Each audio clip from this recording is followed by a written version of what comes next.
प्रवचन कलीसिया के लिए है और हर एक शुभ समाचार कलीसिया के लिए ही होता है। आज के सुसमाचार का विशेष जो हेडिंग है वो ये है, कलीसिया प्रभु की मंडली के बीच अनुशासन जो परमेश्वर को पसंद आता है। कलीसिया जो एक परमेश्वर की मंडली होती है उसमें जब अनुशासन होता है, डिसिप्लिन होता है, तब वो परमेश्वर को पसंद आता है। आखिर कलीसिया में क्या अनुशासन हो? कलीसिया जो परमेश्वर की देह है, जो उसमें लोग मिलते हैं और लोग मिलकर एक समूह बनता है और वो समूह एक कलीसिया कहलाता है। और कलीसिया जो है वो मसीह का शरीर है और उसका सिर जो है वो यीशु मसीह का है। हालेलुया। परमेश्वर की देह और कलीसिया का सिर यीशु मसीह का सिर है। अब जो मसीह का देह है वो कैसा होना चाहिए? हम पहले भी बताते रहते हैं कि जो यीशु की देह थी वो कब्र में सड़ी नहीं, उसकी हड्डियां टूटी नहीं, उसकी झुर्रियां पड़ी नहीं। वो जो यीशु है वो बिना झुर्री वाला, निष्कलंक, निष्पाप और पवित्र, महापवित्र, और कब्र में ना सड़ा ना गला, बल्कि वहां से निकलकर पिता परमेश्वर के दाहिने जाकर बैठ गया। तो ये जो यीशु की देह है जिसको हम लोग कलीसिया कहते हैं, जिसके हम और आप एक मेंबर हैं, अब बात आती है कि आखिर कलीसिया जिसको इतना बड़ा सम्मान दिया कि उसे प्रभु यीशु की देह, उसका सिर कह के पुकारा गया, वह किससे बनती है? वह आपके यहां आने से पहले बनती है, लेकिन अब जब उसमें आप जुड़ जाते हैं, जब आप उसमें मिक्स हो जाते हैं, तो आपको महिमा मिलती है। एक बार एक जो उंगलियां होती हैं हाथों की, ये बोलती थी। एक दृष्टांत है, एक समझाने का तरीका है जो समझाने की कोशिश कर रहा हूं। ये बोलती थी और इनको आपस में बातें करती थी। कैसी थी पता नहीं, कहां से कहां फंस गए, इतनी सर्दी है और इसको हमेशा नहाने की पड़ी रहती है। हम तो ठंडे हो जाते हैं, उंगलियां कह रहे हैं, फिंगर। अब वो ऐसे व्यक्ति के शरीर में लगी हुई थी, वो डेली नहाता था सुबह और हमेशा पूरे दिन साफ सफाई से रहता था। तो जब देखो तो उंगलियों पे प्रेशर, उंगलियां काम। तो दूसरा हाथ बगल में था, उससे बोला यार तुम्हारा मालिक कब कब नहाता है? तो दूसरी उंगलियां पास पास बैठे थे, कुछ टीवी फिल्म कुछ देख रहे होंगे। बोले यार ये तो 2-3 दिन 4 दिन में एक बार ठंडा करता है, नहीं तो 3-4 दिन बाद नहाता है। बोले यार ये मैं बड़ा परेशान हूं। बोले क्यों? बोले जब देखो तब नहाना धाना, पूरे दिन ठंडे में परेशान करता है। ये फिंगर कह रही है, उंगलियां कह रही है। तो जो दूसरा शरीर था उसकी उंगलियां बोली हम तो बड़े आराम में रहते हैं, एक महीना गुजर जाता है कभी कभी, तो ये नहाता ही नहीं है। अब क्या हुआ, दोनों एक ही गाड़ी में जा रहे थे, एक्सीडेंट हो गया। एक्सीडेंट जब हो गया तो ये इतने उंगली जो थी वो दोनों की कट गई। उसकी भी कट गई जो कम नहाता था, और इसकी भी कट गई जिसकी उंगलियां डेली नहाने से परेशान थी। किसी ने कहा कि उंगलियां जो कट के गिरी हुई हैं इनको बीन लो, इनको उठा लो, क्योंकि जब ये ऑपरेशन में जाएंगी अगर लगा दिया तो फिर से काम करने लगती है। तो उन्होंने, किसी ने वहां पर बेचारे ने उठा कर रख ली एक पन्नी में और डॉक्टर को ऑपरेशन थिएटर में दे दी। वो धोखे से उंगलियां चेंज हो गई, इसकी उसमें लग गई, उसकी उसमें लग गई। अब क्या हुआ, जो नहाता नहीं था उसकी उंगलियां इसमें लगा दी। अब ये ठीक हुआ, फिंगर थोड़ी काम करने लगी, प्रभु का अनुग्रह हुआ, ये डेली साफ करे। ये बोला ये क्या गजब हो गया, हम कितने मैले कुचैले गंदे से रहते थे, लेकिन अब जो है नहा धो के बड़ा साफ फील हो रहा है, अच्छा फील हो रहा है। जो साफ सुथरा रहता था वो गंदगी में चला गया। 2-4 दिन तो अच्छा लगा कि यार ये हो क्या गया मालिक को, अब तो ये नहाता धोता ही नहीं है। कुछ दिनों ने बड़ा आराम लगा। कुछ दिन बाद दोनों उंगलियां फिर आपस में मिली, बोली भाई मेरा मालिक तो ऐसा हो गया। उनने कहा मालिक ऐसा नहीं हो गया, लग रहा है कि उस दिन एक्सीडेंट में हम दोनों बदल गए। हालेलुया। तो बोले तुम्हें कैसा फील हो रहा है जो ना नहाने वाले शरीर में लग गए? अरे भाई बड़ी बदबू आती है, बड़ा मैल कुचैल है, बड़ा खरोसता रहता है, बड़ा खजाता रहता है, बड़ा परेशान हो गया हूं, इससे पहले तो वही ठीक था। बोले तुम्हें कैसा फील हो रहा है? बोले बड़ा अच्छा, इतनी साफ सफाई तो मेरी उंगलियों में कभी नहीं थी हमें, अब तो बड़ा अच्छा लग रहा है। मैं जो आपको समझाना चाहता हूँ स्टोरी खत्म हो गई। ये जो शरीर बदलने का अंतर इतना बड़ा होता है। जब हम सब मैले कुचैले थे, संसार में पाप में गुनाहों में जीवन जी रहे थे, हम अचानक से संसार के शैतान के हाथों से कटकर हम प्रभु की देह में लग गए, कलीसिया में लग गए, हम आके बैठ गए। अब आप जब यीशु की देह में आकर बैठ गए तो यीशु की देह कैसी है? हमने कहा निष्पाप, निष्कलंक, महापवित्र, बिना झुर्री का, स्वर्ग में रहने वाला। तो जो संसार में जीवन जीते हुए हम लोग आ रहे थे, जब अचानक से इसने पवित्र परमेश्वर की देह में मिल गए तो आनंद आ गया। वाह, कहां पे आ गए हम। हालेलुया। तो क्या ये आनंद आपको कभी फील होता है कि आप जब कलीसिया में बैठ जाते हैं तो आप एक पवित्र देह में मिक्स हो जाते हैं? हालेलुया। संसार से आप कट जाते हैं, संसार से आप अलग हो जाते हैं। हालेलुया। और जब वापस यहां से वहां जाते हैं तो शैतान बड़ा परेशान होता है कि मैंने तो इसे बहुत गंदा रखा था, ये धुल धुलाकर इतना साफ होकर यहाँ कैसे आ गया। हालेलुया। तो ये शरीर बदलने का इतना बड़ा अंतर होता है। अब इस अंतर को समझना है। कलीसिया परमेश्वर का शरीर है। हालेलुया। कलीसिया क्या है? परमेश्वर का शरीर है, परमेश्वर की देह है। और उसमें जब आप बैठ जाते हैं तो आप कलीसिया के एक अंग बन जाते हैं, यानी उसके शरीर का एक हिस्सा बन जाते हैं। अब आपके अंदर बदलाव आना तय है, क्योंकि आप परमेश्वर के शरीर का हिस्सा बन गए।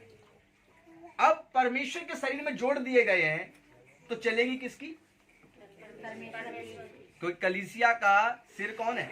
प्रभु यीशु मसीह। और सब कुछ सिर से ही कंट्रोल होता है, क्योंकि ब्रेन इसके अंदर है, सारा सॉफ्टवेयर यहां पर है, इससे ही पूरी बॉडी को हम कंट्रोल करते हैं। तो हम शरीर है, शरीर में मिक्स हो जाते हैं, लेकिन इसका सिर जो है वो यीशु मसीह है। अब आपको और कलीसिया में सब लोगों को यीशु मसीह की देह बनने का मौका मिला। यीशु मसीह उसको हैंडल करेगा, क्योंकि ब्रेन से सब कुछ चलता है। जब आप उसके नाखून, उसकी उंगली, उसका कुछ कहीं कुछ कहीं कुछ, आप कलीसिया बन के तैयार हो गए। अब ये सब किसके द्वारा चलेगा? सिर के द्वारा। और सिर कौन है? यीशु मसीह। तो चर्च को हिंदी में कलीसिया कहते हैं और इंग्लिश में चर्च कहते हैं। तो वो यीशु मसीह की देह है और उसका सिर स्वयं यीशु मसीह है। हालेलुया। कलीसिया परमेश्वर की देह और सिर यीशु मसीह है। अब आप कुछ समझ पा रहे हैं कि आप उन उंगलियों के समान कट के कैसे धड़ बदल दिया, उंगलियां चेंज हो गई। वैसे ही हम सब भी उस बुरे जीवन से निकलकर, कटकर पवित्र देह में जोड़ दिए गए।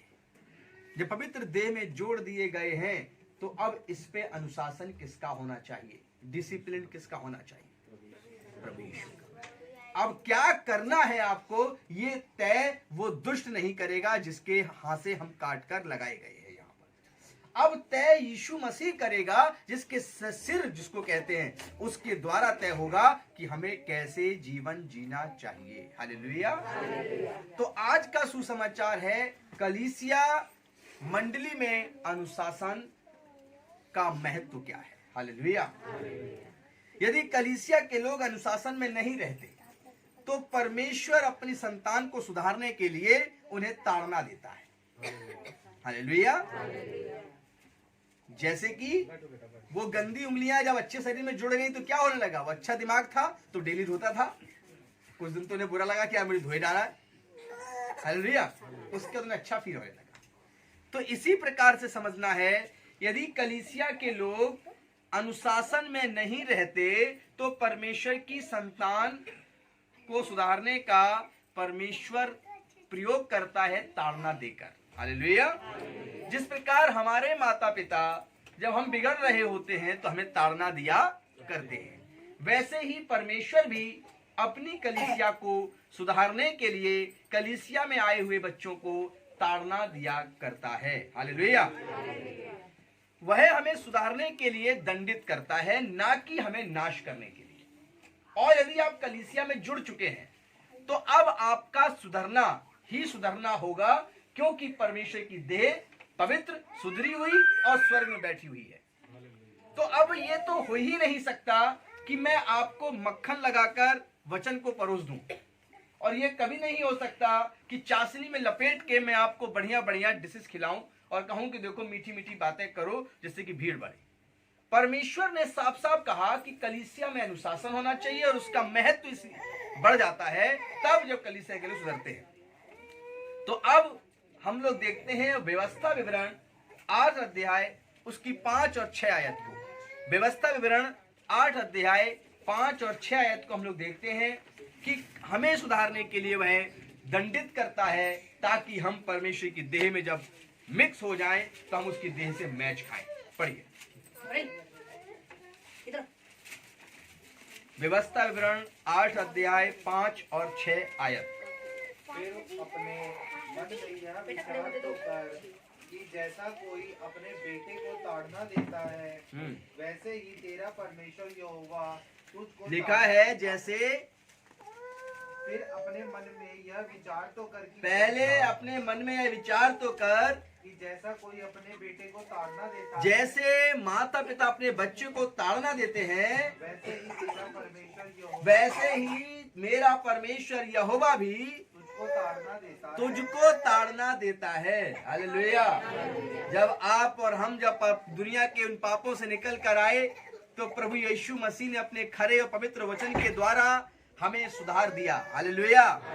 और जब बात कोई नहीं मानता तो वह उसको ताड़ना देता है, वह उसको दंडित करता है। हालेलुया। 6वीं आयत में क्या लिखा है? इसलिए अपने परमेश्वर यहोवा की आज्ञाओं का पालन करते हुए उसके मार्गों पर चलना। हालेलुया। इसलिए कि उसका दंड आप पर ना आए, उसके मार्गों पर चलना, उसके अनुसार अपने आप को पवित्र रखना। हालेलुया। यही लिखा है। पढ़िए दोबारा। इसलिए अपने परमेश्वर यहोवा की आज्ञाओं का पालन इसलिए कलीसिया को अपने परमेश्वर यहोवा की आज्ञाओं का पालन करना चाहिए। अगर वो आज्ञा पालन कलीसिया नहीं करती तो परमेश्वर ने सुधारने के लिए दंडित करता है और उन पर ताड़ना लाता है। हालेलुया। अब हम लोग पढ़ेंगे नीति वचन 3 अध्याय उसकी 11वीं आयत को। नीति वचन 3 का 11 भी हमें बताता है कि किस रीति से हम परमेश्वर के साथ चलें और हमारे आपकी उपस्थिति यदि कलीसिया में है, प्रभु की देह में है, तो हमें उसके अनुशासन में चलना चाहिए। पढ़िए। हे मेरे पुत्र, हम सब क्या हैं? परमेश्वर की बेटा और बेटियां पुत्र हैं। तो वो कहता है हे मेरे पुत्र, हे मेरी पुत्री, यहोवा की शिक्षा से मुंह ना मोड़ना। यहोवा की शिक्षा से मुंह मत मोड़ना।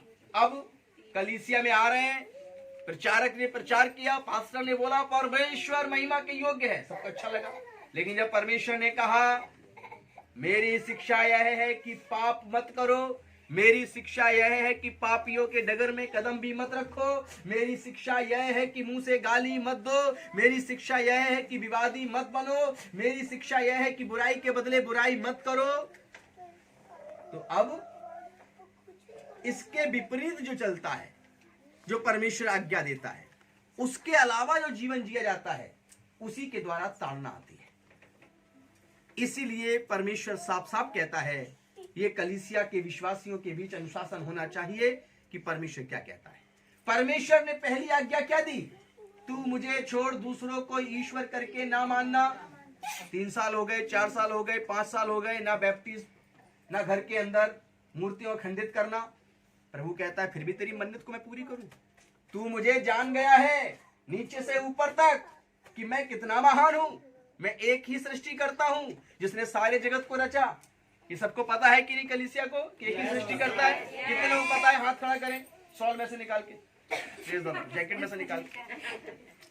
यदि किसी व्यक्ति ने बैप्टाइज नहीं हुआ और किसी व्यक्ति ने यदि 2 साल, 4 साल, 5 साल गुजार दिए प्रभु और अपने घर से गूंगी बहरी मूर्तों की आराधना बंद नहीं की, मन्नत के विषय में कभी विचार ना करें कि उनकी पूरी होगी। हालेलुया। कभी विचार नहीं। अगर कर रहे हैं तो एक दिन क्या करें, जब अपने गांव जा रहे हो, पटना बिहार कहीं, तो 2 गाड़ियों का टिकट लें। एक दिन में 2 गाड़ियों का टिकट लें। जैसे 19 तारीख आज है तो 19 तारीख को 2 ट्रेनें जा रही हो पटना, और फिर आप दोनों में बैठ के दिखाइए बैठ सकते हैं? तो फिर दो खुदा की इबादत कैसे करें? सबसे पहले यदि हम कलीसिया में आते हैं, कलीसिया में जानते हैं, तो कलीसिया के अनुशासन को सीखिए। कलीसिया और चर्च सिर्फ एक संगठन नहीं है, सिर्फ लोगों की मंडली नहीं है, ये परमेश्वर की देह है। यदि परमेश्वर ने कोई एक पास्टर चुना है तो उसके ऊपर कलीसिया बनाई है। जहां पास्टर जाएगा, जहां पे रहेगा, वहीं कलीसिया बनेगी। हालेलुया। अब उस कलीसिया में चाहे 2 लोग हों, चाहे 2000, चाहे 2 लाख लोग हों, परमेश्वर कहता है वे अनुशासन में चलने वाले होने चाहिए। अब परमेश्वर का यह खरा उपदेश इस बात को प्रकट करता है कि यदि हम कलीसिया में हैं तो हमें ये अपने आप को जांचना चाहिए कि हमारे जीवन के अंदर क्या हमने परमेश्वर यहोवा की सारी आज्ञाओं को माना है। हालेलुया। एक बोले भाई, हाँ जी, हमने बुराई के बदले बुराई नहीं की बचपन से, और हम गाली के बदले गाली भी नहीं देते हैं बचपन से, हम कोई व्यभिचार और पाप भी नहीं करते हैं अपने बचपन से। फिर भी मेरी मन्नत क्यों नहीं पूरी हुई? तो क्या पहली आज्ञा मानी? क्या अपने यहोवा की महिमा को, क्या तुमने पेड़ पौधों को, गूंगी बहरी मूर्तों को अर्पण नहीं कर दिया? क्या तुमने सच्चे खुदा को जानकर भी उसका इनकार करके तुमने गूंगे बहरों के आगे खीर पूरी खिलाना बंद नहीं किया? इसलिए मन्नत पूरी नहीं हुई। हालेलुया। अब ये क्या मन्नतों का परमेश्वर है? ये इबादत करना सीखना है। कलीसिया के अंदर ये अनुशासन आना चाहिए, और कलीसिया में यदि कोई लगातार 4-6 महीने भी आता है तो उसको ये सीख जाना चाहिए कि इबादत करते किस रीति से, और कौन से खुदा की इबादत करनी चाहिए, कौन से परमात्मा की इबादत करनी चाहिए। उस परमेश्वर की इबादत करनी चाहिए जो सनातन है। कौन सा है? सनातन। मैं सनातन परमेश्वर की इबादत करता हूं, जो दुनिया का पहला खुदा है, पहला परमात्मा है, सृष्टि करता है, सारे जगत का बनाने वाला है, हम सब इंसानों को रचा है, लेकिन उसकी कोई शक्ल और सूरत नहीं है। अगर कोई कह दे कि सनातन परमेश्वर की शक्ल और सूरत होती है तो मैं भी छोड़ दूंगा फिर पढ़ना। हालेलुया। उसकी कोई शक्ल और सूरत नहीं, क्योंकि वो सनातन इसी बात से है कि ना तो किसी ने उसे देखा और ना ही उसका स्टैचू बनाया। हालेलुया। अब जो मैंने उंगली का दृष्टांत दिया था कि अच्छे नहाने धोने वाले इंसान की उंगली कटकर एक न नहाने धोने वाले इंसान में लग गई और उसकी इसमें लग गई, ऐसे ही गलती से आप में से कोई या ऑनलाइन देखने वाले में से कोई गलती से दुष्ट के हाथों से कटकर यीशु मसीह के देह में आ गया है, कलीसिया में आ गया है, चर्च में आ गया है। अब आपको अपनी रीति से नहीं चलना होगा, अब आपको मसीह की बुद्धि के अनुसार अपना जीवन व्यतीत करना होगा, जो कि पवित्र है, देश के लिए भला है, कौम के लिए भला है। Hallelujah, hallelujah. इसे कहते हैं अनुशासन। तो पढ़िए इसकी आयत में क्या लिखा है, नीतिचंद 3:11।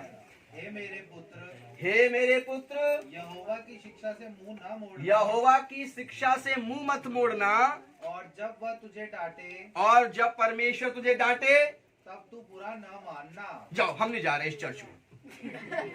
वो वाले पास्टर तो मना नहीं करते मूर्ति पूजा मत करो, ये बड़ा मना करते हैं। जाओ, हम तो वहीं जाएंगे।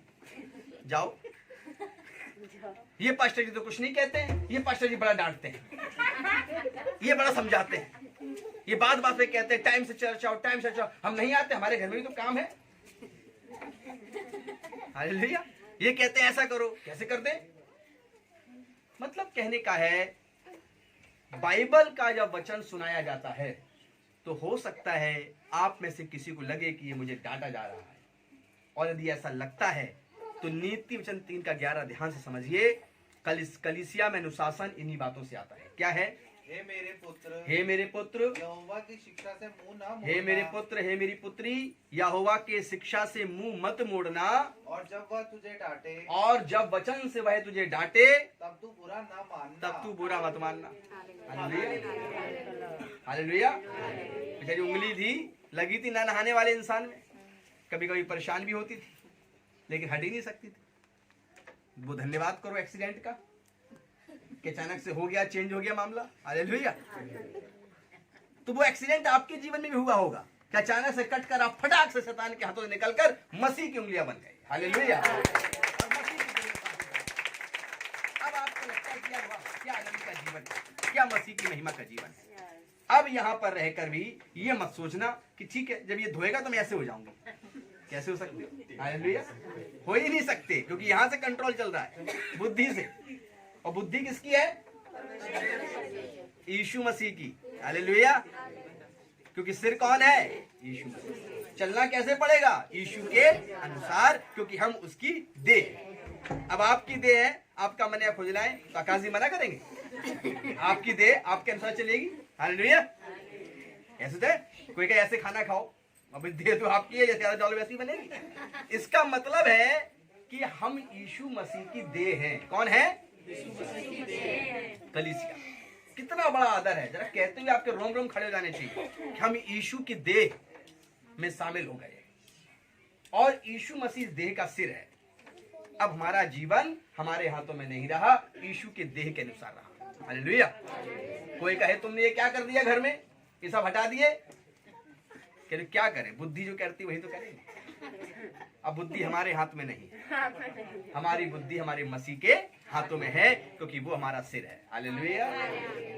तो इसलिए नीतिजन 3:11 कहता है, हे मेरे पुत्र, हे मेरी पुत्री, जब यहोवा तुझे डांटे तो उससे मुंह ना मोड़। आगे हम लोग चलेंगे, इब्रानियों 12:5 पढ़िए। इब्रानियों की पुस्तक 12 अध्याय उसकी 5वीं आयत क्या कहती है? इब्रानियों 12:5 क्या कहता है?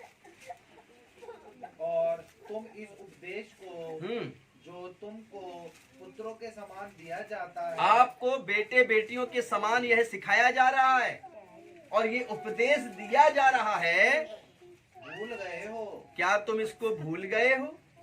परमेश्वर ने नीति वचन में हमें और आपको पुत्र पुत्रियां कहा और यह उपदेश दिया कि तुम्हारा जीवन इस रीति से अनुशासित होना चाहिए। तो क्या तुम भूल गए हो? और आगे, हे मेरे पुत्र, हे मेरे पुत्र, प्रभु की ताड़ना को हल्की बात न जान। और जब प्रभु आपके जीवन में कोई रुकावट डाले, कोई ताड़ना आए, तो उसको हल्का मत जाने, क्योंकि वो मनुष्य नहीं, वो परमेश्वर है। हालेलुया। जब कोई दुख आए, जब कोई मुसीबत आए, जब कोई संकट आए, तो देखना कि प्रभु की मेरी ताड़ना तो नहीं है, कहीं मेरे जीवन में कोई गलती हो कारण मुसीबत तो नहीं आ गई। घुटने टेकना, यहोवा से माफी मांगना। आगे क्या लिखा है? और जब वह तुझे घुड़के तो साहस ना छोड़। तो साहस मत छोड़। पिता कहता नहीं, अभी बताता हूँ तुझे, बच्चों से कहते ना हम लोग, मारते नहीं लेकिन भुड़कते हैं मारने से पहले, और फिर बाद में नहीं मानता तो माता पिता क्या करते हैं? बच्चे को आके देते भी हैं 2-3। हालेलुया। तो पहले उसकी घुड़की को हल्का मत जानो, घुड़की रहा है, मारेगा थोड़ी। हालेलुया। जो बच्चे होते हैं सोचते माँ बाप डांट ही रहे हैं, मारेंगे थोड़ी, फिर वो ढंग से पिटते हैं। हालेलुया। तो इसी प्रकार से हमें और आपको जैसे परमेश्वर घुड़के वैसे सुधर जाना चाहिए। अरे प्रभु, ये वचन हमने सुना था, आपके प्रचार ने, आपके पास्टर ने प्रचार किया था, ओ प्रभु मेरी गलती है, मैं माफी मांगता हूँ। कोई बात नहीं, बोलता है, पास्टर का काम ही है प्रचार करना। हालेलुया। फिर वो ऐसा दंड देगा। हालेलुया। फिर कहोगे पास्टर जी अब क्या करे? फिर भी पास्टर नहीं कहेगा कुछ गलती हुई, कहेगा भी प्रार्थना करते हैं हम आपके लिए। हालेलुया। लेकिन हम उसकी देह है, ये हमें समझना चाहिए। वह हमें आपको पुत्र पुत्री के समान समझाता है, वह हमें पड़ोसी के समान नहीं समझाता। उसका अधिकार है हमारे आपके ऊपर, क्योंकि हम कलीसिया की उसकी देह में हम शामिल हुए। आगे पढ़िए, आगे पढ़ते आइए 11 तक। हाँ। क्योंकि प्रभु जिससे प्रेम करता है, क्योंकि प्रभु जिससे प्रेम करता है उसकी ताड़ना भी करता है, उसकी ताड़ना भी करता है, और जिसे पुत्र बना लेता है, और जिसको पुत्र बना लेता है उसको कोड़े भी लगाता है। बहने बोली बढ़िया, भी इसके हस्बैंड को लगेंगे, मुझे नहीं लगने वाले। बोले क्यों? बोले पुत्रों की बात चल रही है, पुत्रियां कहां? हालेलुया। तो बता दूं कि आदम में से तो हव्वा निकली है। हालेलुया। तो इसलिए जहां पुत्र आता है वहां पुत्री अपने आप ही आ जाता है। हालेलुया। तो इसलिए दोबारा पढ़े इस आयत को। क्योंकि प्रभु जिससे प्रेम करता है, प्रभु जिससे प्रेम करता है उसकी ताड़ना भी करता है, उसकी ताड़ना भी करता है, और जिसे पुत्र बना लेता है, और जिसको पुत्र बना लेता है उसको कोड़े भी लगाता है। उसको कोड़े भी लगाता है। तुम दुख की ताड़ना समझकर सह लो। तुम उसे दुख की ताड़ना समझकर सह लो। परमेश्वर तुम्हें पुत्र जानकर, परमेश्वर तुम्हें पुत्र जानकर तुम्हारे साथ बर्ताव करता है। तुम्हारे साथ बर्ताव करता है। जब दुख आता है, जब तकलीफ आती है, जब उसकी देह में चलकर संकट आते हैं, तो ये मत सोचो कि पिता है ही नहीं। ये जानो कि पिता आपको इसलिए संकट, ये तकलीफें दे रहा है ताकि वो आपको बचा ले। हालेलुया। वो आपको अनुशासित करना चाहता है, वो आपको डिसिप्लिन में लाना चाहता है कि मैं कैसी इच्छा रखता हूं मेरे बेटे बेटी, तू वैसे जीवन व्यतीत कर। Hallelujah, hallelujah. आपका ये वाला हाथ खूब चाहे कि कभी गीला ना हो नहाते समय, तो इसकी ताकत है कि गीला ना हो? है? जब बुद्धि कह रही पानी डाल, तो आप क्या करोगे? डाल ही दोगे, साबुन लगा के धो भी दोगे जरा। इस हाथ की चलेगी आपके आगे, बुद्धि के आगे नहीं। तो आप जब प्रभु के साथ आ गए हैं, प्रभु के देह में शामिल हो गए, कलीसिया का अभिन्न अंग बन गए हैं, तो अब आपकी कोई ताकत नहीं कि आप बिना धुले, बिना पवित्र हुए यहां से जाएं। परमेश्वर का वचन आपके ऊपर गिरेगा ही गिरेगा, और परमेश्वर अपनी बुद्धि से, अपने पुत्र की बुद्धि मसीह के द्वारा आपको नया जीवन देगा ही देगा। लेकिन जब आपके ऊपर ताड़ना आए या आपके ऊपर मुसीबत आए, तो उसको हल्का मत जानो। आगे क्या लिखा है?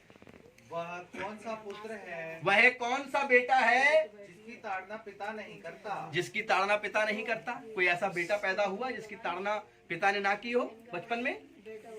बेटा होने पर क्या होता है?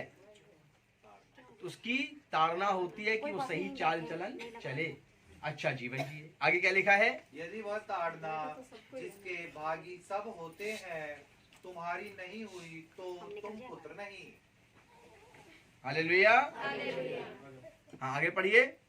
यदि वह ताड़ना जिसके भागी सब होते हैं तुम्हारी नहीं हुई, तो तुम पुत्र नहीं। हाँ, हालेलुया। यदि आपकी ताड़ना नहीं होती तो आप पुत्र नहीं है, आप परमेश्वर की बेटी नहीं है यदि आपकी ताड़ना नहीं हुई है। क्योंकि हम कभी किसी पड़ोसी बच्चों डांटते हैं नहीं, लेकिन अपने बेटे को ढंग से डांटते हैं, पीट भी देते हैं। हालेलुया।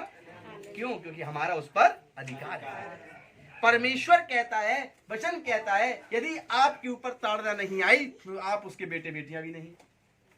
अब ये याद रखना है कि ताड़ना तो आएगी, लेकिन उस ताड़ना को हल्का नहीं समझना है, उसकी घुड़की को हल्का नहीं समझना है। तुरंत हमें डिसिप्लिन में, अनुशासन में आ जाना चाहिए। आगे क्या लिखा है? पर व्यभिचार की संतान ठहरे। अगर हमने उसकी ताड़ना नहीं सही, हमारे ऊपर नहीं आई, तो हम व्यभिचार की संतान हैं। अब बताइए व्यभिचार क्या होता है?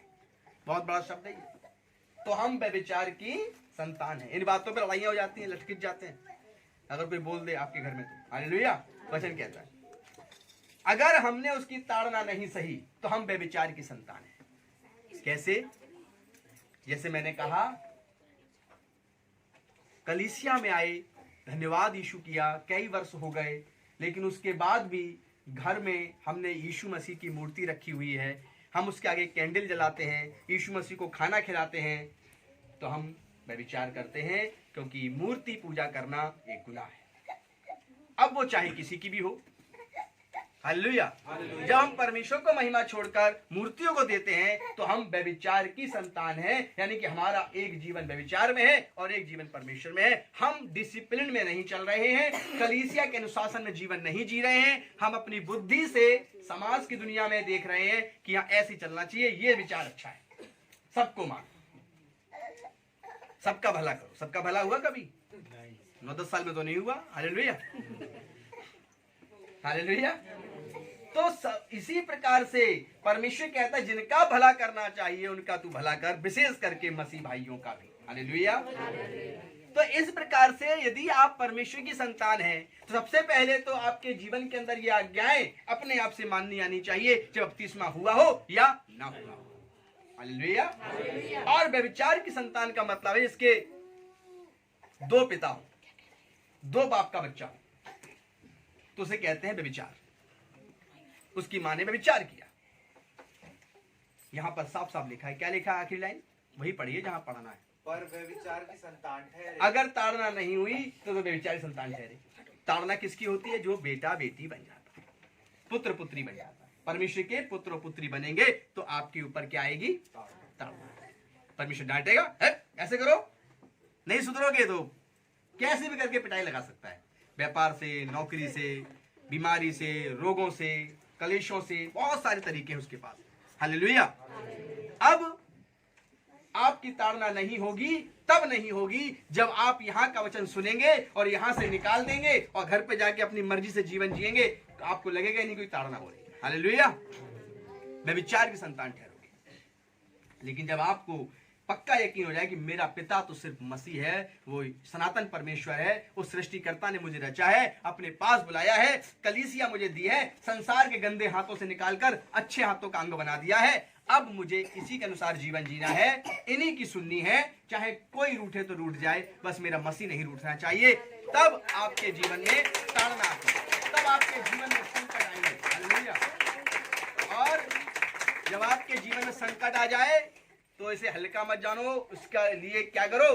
प्रार्थना करो, प्रभु से लिपट जाओ, पिता से लिपट जाओ। पिता गलती हुई है, मैं जानता हूं, मुझे माफ कर। पिता कहता है मैं उड़ाऊ पुत्र के समान तुझे माफ कर देता हूं। हालेलुया। आगे बढ़ते हैं। पहला तीमुथियुस 5 अध्याय और उसकी 20 से लेकर 21 आयत भी समझते हैं। पहला तीमुथियुस 5 अध्याय उसका 20 से लेकर 21 तक पढ़िए। पहला तीमुथियुस 5 चैप्टर 20 से 21। पाप करने वालों को सबके सामने समझा दे। पाप यदि कोई कलीसिया में करे तो परमेश्वर का दास के विषय में लिखा है कि हे मेरे चुने हुए दास, यदि कोई पाप करे तो उसे तू कलीसिया में समझा दे, ताकि और लोग भी डरे, ताकि दूसरे लोग भी डरे। यहाँ पर कहा गया खड़े होकर बोल दो, भाई तुमने कल ये काम किया था, गलत बात, ऐसे पाप मत करना। आधे लोग कहेंगे हम नहीं जा रहे ऐसे कर। हालेलुया। लेकिन प्रभु वचन कहता है यदि तुम में से कलीसिया में कोई पाप करे तो पासवान उसको बीच में समझा दे। हालेलुया। और फिर क्या लिखा है?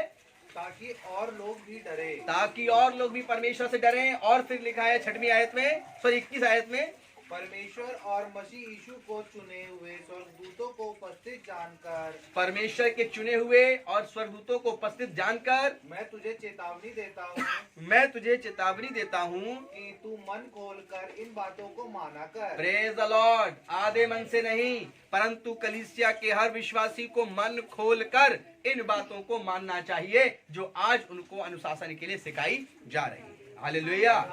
दूसरा तीमुथियुस इसके पास में ही है, उसका 4 अध्याय उसकी दूसरी आयत को पढ़ लीजिए। लास्ट अध्याय होगा ये, 4 अध्याय उसकी दूसरी आयत पढ़िए। कि तू वचन का प्रचार कर। और यहाँ पर प्रभु ने अपने दासों से कहा, पास्टर से कहा, तू अपने परमेश्वर के वचन का प्रचार कर, समय और असमय तैयार रहे, समय और असमय तैयार रहे, सब प्रकार की सहनशीलता और सब प्रकार की सहनशीलता और शिक्षा के साथ उलाहना दे। शिक्षा के साथ उलाहना दे। हालेलुया। सब प्रकार के लोग गलतियां कर रहे हैं, पूरे सोमवार से लेकर शनिवार तक देखते रहो, कुछ मत बोलो उनसे। हालेलुया। फिर लिखा है कि तूने परमेश्वर के वचन के अनुसार उन्हें शिक्षा दे। हालेलुया। अभी हम मंगलवार को चाय पी रहे हैं आपके साथ। देखो ऐसा है, आप लोग टाइम से आया करिए। भाई संदीप जी आप लेट आते हैं, तो वो तो चाय की वार्ता हो गई, चाय पे बात हो गई, उसको हल्का जान लिया। पुलपेट से वचन से समझाना पड़ेगा एक पास्टर को कि कलीसिया में कैसे समय से पहुंचे। हालेलुया। कैसे कलीसिया के अंदर परमेश्वर के अनुशासन में रहें। तो यही बात पास्टरों के लिए लिखी है कि कलीसिया के लोगों की चाल चलन को ध्यान से देखें और फिर उन्हें पढ़िए ध्यान से। उस पे क्या लिखा है कि तू वचन का प्रचार कर। हाँ, वचन का प्रचार कर, समय और असमय तैयार रहे, समय और असमय तैयार रहे। सब प्रकार की सहनशीलता और अगर रात को 2 बजे भी प्रचारक को बुलाओगे पास्टर को, तो भी वो आपके लिए तैयार रहेगा। अच्छा, अब मैं 2 बजे बुलाऊंगा रात को। हालेलुया। इसका मतलब है मुसीबत हो तो बुलाओ, तो परमेश्वर दूर करेगा। हमेशा पास्टर का फर्ज है कि वो समय और असमय हमेशा परमेश्वर के लिए तैयार रहे, परमेश्वर की कलीसिया के लिए तैयार रहे। और आगे क्या लिखा है? सहनशीलता और शिक्षा के साथ उलाहना दे। और सहनशीलता, कलीसिया में कुछ चल रहा है, कोई कुछ कह रहा है, कोई कुछ कह रहा है, तो भी सहनशीलता होनी चाहिए प्रचारक के अंदर।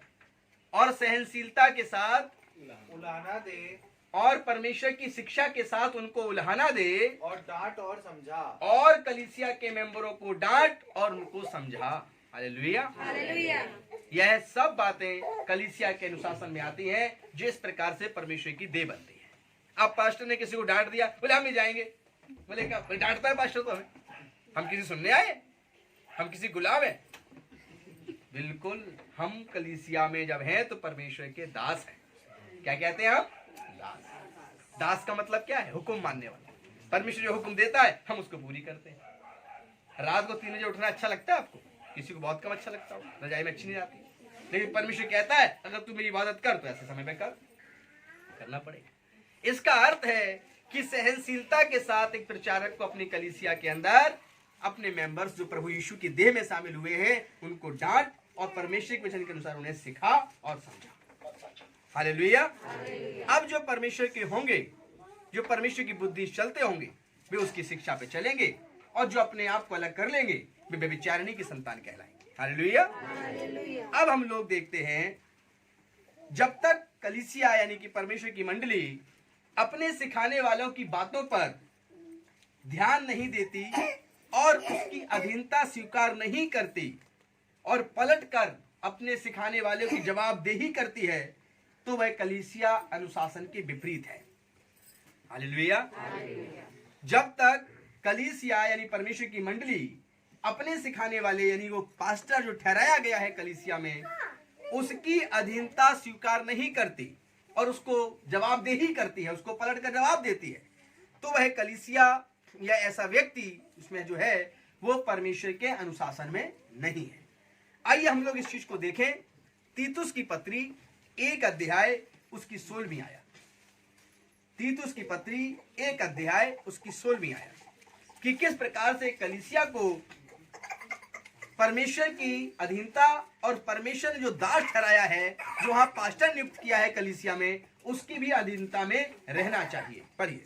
वे कहते हैं कि हम परमेश्वर को जानते हैं, पर अपने कामों से उसका इनकार करते हैं। परंतु वे अपने कामों से उसका इनकार कर देते हैं, क्योंकि वे घृणित और आज्ञा न मानने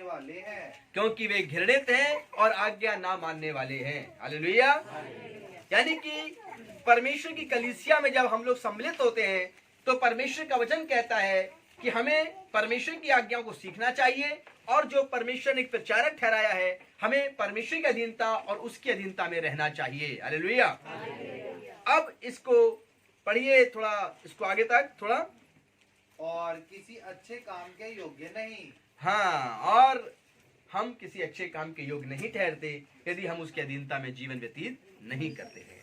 2 देखिए आयत को, दूसरा अध्याय उसकी 9वीं आयत, दूसरा अध्याय उसकी 9वीं आयत में पढ़िए। क्या? दासों को समझा कि अपने अपने स्वामी के अधीन रहे। और जब कलीसिया के अंदर जो विश्वासी हैं वे परमेश्वर के सेवक बनकर आए हैं, तो वो कहते हैं कि अपने उन दासों को सिखाओ, समझा कि अपने अपने स्वामी के अधीन रहे। हालेलुया। परमेश्वर ने एक व्यक्ति को ठहराया जिसका नाम पतरस है, जिसका नाम पौलुस है, जिसका नाम याकूब है, जिसका नाम यूहन्ना है। इनको सेवा करने के लिए भेजा, वहां मंडली दी, अपनी भेड़े उसने दे दी। लेकिन बातें कौन करता था? पौलुस, पतरस, याकूब परमेश्वर से पूछकर, परमेश्वर की बुद्धि से लेकर उन्हें सिखाते थे, और वे विश्वासी जो थे वे उनकी सुनते थे कि बोलने वाला ये नहीं है, बोलने वाला यहोवा है जो इसके द्वारा मुझसे बातें कर रहा है। और इस प्रकार से वे उसकी अधीनता में रहते थे और वे बढ़ते ही चले जाते थे, उन्नति ही करते चले जाते थे। आज के समय में पूरे वर्ल्ड में कलीसियाओं के अंदर विश्वासियों का जीवन दोहरे जीवन में आ गया है। सभी का नहीं, लेकिन कुछ का। वे दोहरा जीवन है कि वे परमेश्वर की अधीनता स्वीकार करते हैं, लेकिन जो परमेश्वर ने दास ठहराया है वे उसकी अधीनता में आते ही नहीं है। तो इस रीति से वे परमेश्वर की अधीनता से भी बाहर चले जाते हैं, क्योंकि परमेश्वर की अधीनता इसी बात में है कि बाइबल में लिखा है कि जो चरवाहे मैंने तुझे दिए हैं उन चरवाहों की अधीनता में रहो, उनकी आज्ञाकारिता में अपने जीवन को व्यतीत करो। हालेलुया। और इस प्रकार जब हम उसकी अधीनता में रहते हैं, कोई कहे कि हम परमेश्वर की अधीनता में रहते हैं और परमेश्वर के चुने हुए दास का सम्मान ना करे, उसकी अधीनता में ना रहे, तो वह परमेश्वर को नहीं जानता। हालेलुया। आगे पढ़ेंगे इसी को। और सब बातों में उन्हें प्रसन्न रखे, और अपने स्वामी के अधीन रहे। स्वामी का अर्थ यहाँ पर एक पास्टर, एक प्रचारक से है, उसके अधीन रहें, और सब बातों में उन्हें प्रसन्न रखें, सब बातों में उनको प्रसन्न रखें, और उलटकर जवाब न दे। और उन्हें उलटकर जवाब ना दें। हालेलुया। इस प्रकार से अगर कलीसिया के लोग जो प्रभु की देह तो बना रहे हैं अपने आप को, लेकिन अपने सिखाने वाले, अपने प्रचारक, अपने पास्टर को ही उलटकर जवाब देने लगते हैं, तो वे परमेश्वर की अधीनता से बाहर हो जाते हैं। वे परमेश्वर की अधीनता में नहीं है और वह अनुशासन में जीवन व्यतीत नहीं कर रहे हैं। हालेलुया। प्रकाशित वाक्य की किताब 3 अध्याय और उसकी 19वीं आयत को पढ़ें। प्रकाशित वाक्य 3 अध्याय और उसकी 19 आयत क्या कहती है, पढ़िए। मैं जिन जिन से प्रेम करता हूँ, मैं जिन जिन से प्रेम करता हूँ, उन सबको उलाहना और ताड़ना देता हूँ, उन सबको उल्हाना और ताड़ना देता हूँ। अब बताएं, क्या परमेश्वर ने कभी आपको उल्हाना दिया? कभी लगा कि वचन तो मेरे लिए सुनाया जा रहा है, ये तो मेरे लिए बताया है? हालेलुया। इनडायरेक्ट वे पास्टर जी मुझसे ही बात कर रहे हैं, ये लग रहा है कि मेरे कामों को जानते हैं इसलिए बात कर रहे हैं। ऐसा लगा कभी? लगा है तो ये वचन में लिखा हुआ है। क्या लिखा है वचन में? दोबारा पढ़ें। मैं जिन जिन से प्रेम करता हूँ, मैं जिन जिन से प्रेम करता हूँ, उन सबको उलाहना और ताड़ना देता हूँ। तो ये परमेश्वर का प्रेम है जो आज उल्हाना मिल रहा है। ये घुड़की है, सुधर जाओ इसी में। हालेलुया। वो पहले उल्हाना दे रहा है, देखो सुधर जाओ नहीं तो मैं ताड़ना दूंगा। और परमेश्वर की घुड़की को हल्की मत जान। हालेलुया।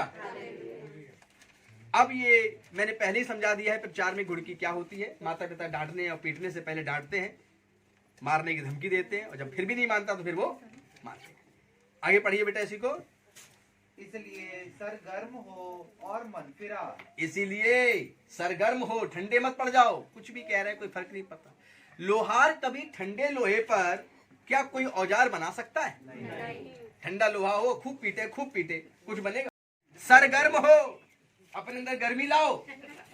परमेश्वर मुझे तेरी आज्ञाओं पे चलना है, मुझे तेरी अधीनता और तेरे चुने हुए पास्टर जो तूने मेरे ऊपर ठहराए हैं, जो कलीसिया तूने मुझे दी है, मैं उसके अनुशासन में चलूंगा और उसके अधीनता में जीवन जीऊंगा। हालेलुया।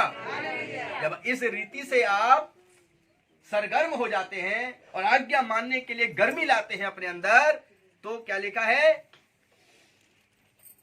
यदि कोई मेरा शब्द सुनकर द्वार खोलेगा, हाँ, तो मैं उसके भीतर आया जाया करूंगा। बोले हालेलुया।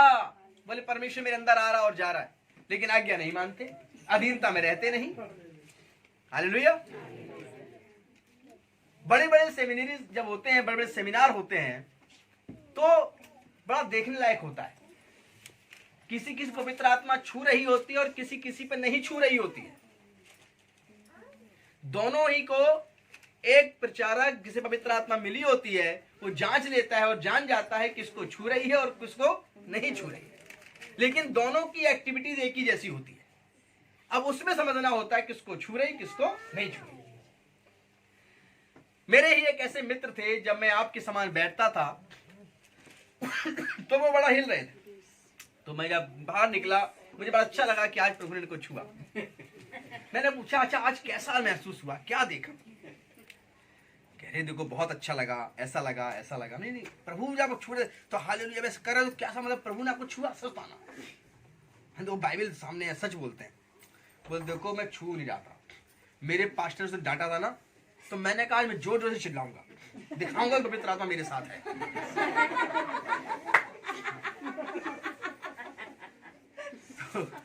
तो मैंने उनसे कहा कि देखो भाई, आप तो मुझसे पहले कलीसिया में आते हो, बुजुर्ग भी हो,